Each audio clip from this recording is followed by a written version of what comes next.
సుబ్రహ్మణ్యేశ్వర స్వామికి పాలు పోసుకొని వస్తుంటే ఇలా ముంజలు కొడుతున్నారు అక్కడ. మరి ఆ వ్లాగ్ ఎవరైనా చూడని వాళ్ళు ఉంటే చూసేసేయండి. ఇలా వచ్చేసి 120 రూపాయల డజను, 100 రూపీస్కి బేరం ఆడి 2 డజన్లు తీసుకున్నాను.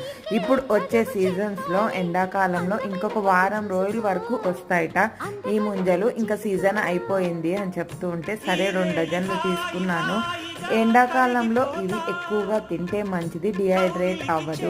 ఇంకా లీచీ ఫ్రూట్ కూడా వస్తుంది, పనస పండ్లు కూడా ఇప్పుడు ఎక్కడ చూసినా కూడా దొరుకుతున్నాయి. అవి కూడా తీసుకున్నాను, చూపించేస్తాను.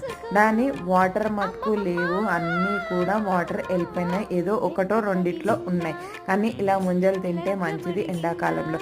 మరి మీకెవరికైనా ఇష్టమా? నాకైతే చాలా ఇష్టం. ఆటో అతను కూడా మంచివాడు దొరికాడు. ఇంకా అప్పుడు ఏమో డజన్ వచ్చేసి 40 రూపీస్ 50 రూపీస్ ఉండే పనస పండ్లు, మరి ఇప్పుడు 150కి హాఫ్ కేజీ పనస పండు.